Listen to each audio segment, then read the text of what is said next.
2022 NFL Draft in the cornerback position. What happens if we cannot get a corner in the first round? What happens if we can't get one in the second round? What are the options? Stick around, guys.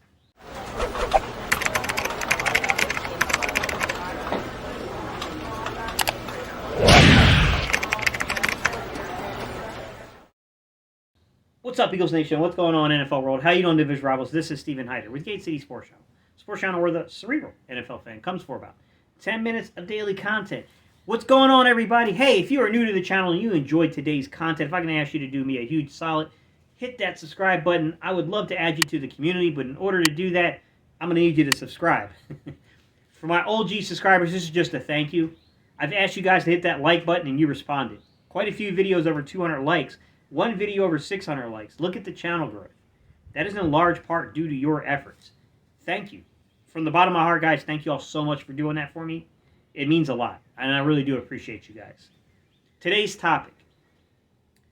We're talking corners. I already set it up in the intro, guys. We're talking cornerbacks. And let me just jump right into my list of how I have these guys ranked, right? Who are the first 5 or 6 corners, if you will? Who's that upper tier level? This is not necessarily my top 5 list, guys. This is the general consensus I've got from talking to different people I know who scout guys and know the value of them. And this is what has been reported back to me. Ahmad Garner, number 1. Number 2 is Derek Stingley. Number 3 is Trent McDuffie. Number 4 is Kair Elam.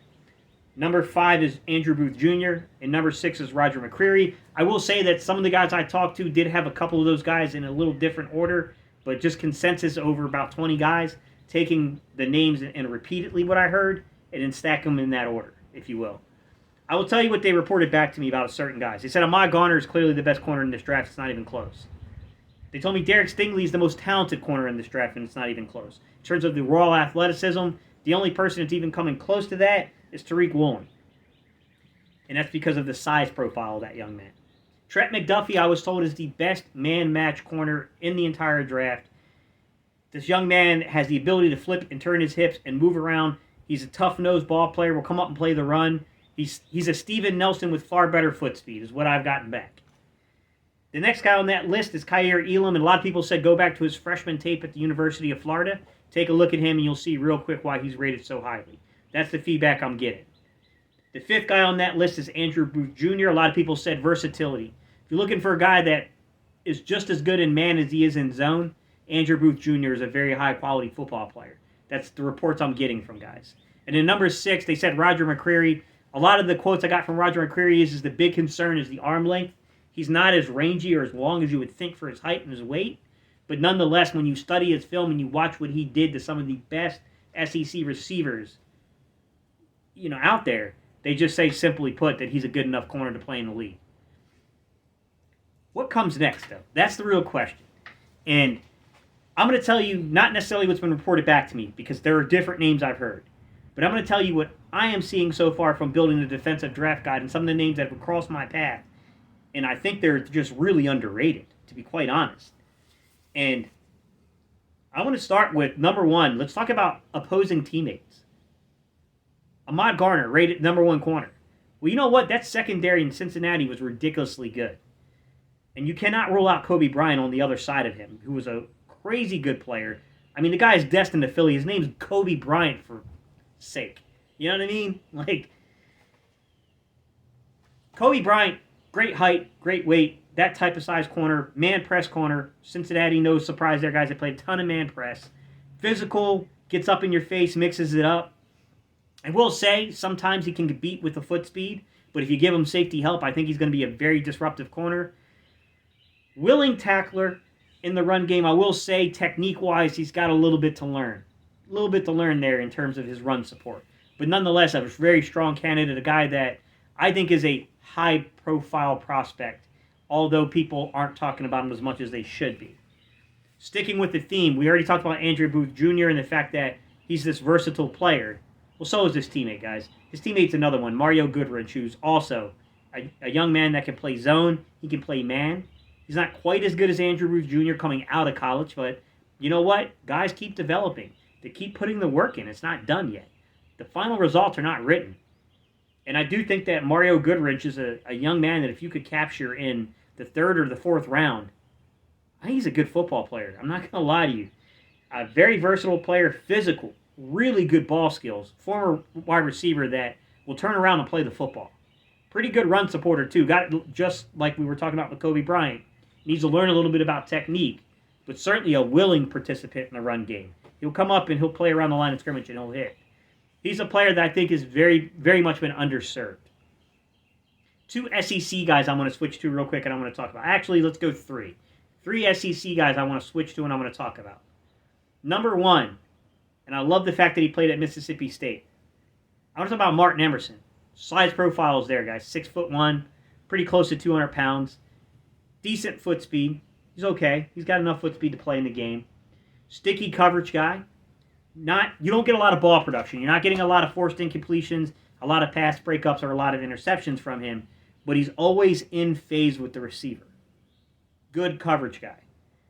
Can you imagine the 2 Mississippi State cornerbacks out there? Emerson on one side, Darius Slay on the other, and you got a 3rd Mississippi State Bulldog at quarterback, and Dak Prescott throwing them interceptions.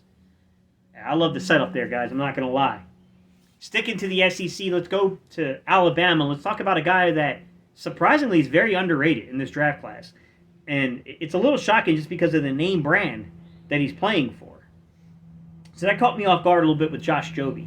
Another size profile guy, 6 foot, 6'1", close to 200 pounds, can play man press, fluid enough in the hips to play zone, physical, will come up and play the run. I think Josh Jovi is very underrated in this draft class. He's another one of these guys that I think can be sticky and can stay in phase with these receivers. I think he's got decent foot speed. I don't think he's the fastest guy out there, but I mean, he's got enough foot speed to last in the NFL, in my opinion. I don't know how to say this young man's name. Akalib Evans, I have no clue how you say his name. The young man from Missouri, who is another really long-armed corner out there that can play some man press for you, can play zone for you. 32 and like almost a half-inch arm length. If he played at a bigger school than Missouri, you probably hear a lot more about him. Good foot speed. He's not a perfect, clean prospect, but he runs about a 4.45, 4.46 40 for a guy that size. He's a good ball player. He's a player that I like a lot. And then last but not least, from the SEC, a guy that has to be in this video, because I think he could be the best out of all these guys, and he's not being talked about. Alontae Taylor, Tennessee. I know, hear me out. Tennessee is not normally the place you go looking for corners. I understand that. Turn this guy's film on and tell me what you think. Watch him in the red zone. Watch him guard the fade. That guy matched up on receivers in the red zone where they're trying to throw the fade route. Man, he just wasn't having it. By the way, forced incompletions, 5 of them. Pass breakups, 4 of them. Interceptions, yeah, he got a couple of them. He's got ball skills. He can turn around and play the football. Can play zone, sure. He's got over 32-inch arms. Another lengthy kind of corner out there. He's got that length that you look for. Underrated corner in this class. I think he's a real good football player. I think he's going to do something. Last but not least, let's talk about y'all's favorite player, Tariq Woolen. I mean, it's the size profile thing, guys. He's like 6'3", 6'4". He's 200 and some pounds, 205. Dude runs a 4.26 40. And it's more than just a 4.26 40 with Woolen. When you get these guys that are 6'3" and 6'4", you're really paying attention to their back pedal, right? Because you need to keep a low center of gravity. And it's hard to do if you're 6'3", 6'4"-ish. It's really hard for tall guys to really turn their hips and actually turn and run. And the hip flip is really what you're looking for in those guys. Tariq Woolen has it. And that's really rare for a dude that size. He's not very technically sound. He's got some technique issues. He's a developmental prospect. I don't think there's any doubt about that. But UTSA is putting some serious football players in this draft class. They did a great job recruiting and identifying talent. And Tariq Woolen is one of those players. He might have to sit for the majority of 1 year. He may not be ready to contribute heavily in year 1. He's a guy in year 2 or year 3. I think he's going to make headway. I think this young man has the athletic profile that's just hard to find. You're not going to find many 6'3", 6'4" guys that run a 4.26 40 and can flip their hips the way that he can in coverage. It's rare. It's a very rare quality to have. Let me know, guys. Is there someone you want me to break down? Is there a player I left off this list? Because I went 13 deep. Is there a player I left off this list? I gave you my top 6 that I've heard, and I gave you 7 guys that are behind them. Let me know your thoughts. If you're wondering, hey, Steve, what about the offense? Well, I have the offensive draft guide available for you, $2.99. Over 98 pages of in-depth breakdowns. When I say in-depth, I mean in-depth, guys. I've covered everything from yardage. I've covered everything from their receptions, per route run. I've covered so many topics on this. There's so many things broken down for you guys to look at. There are useful graphs, useful charts. There's all kinds of stuff there for you guys to review. It's $2.99, guys. Check it out. The link for it is down below. And I'm out of here, guys.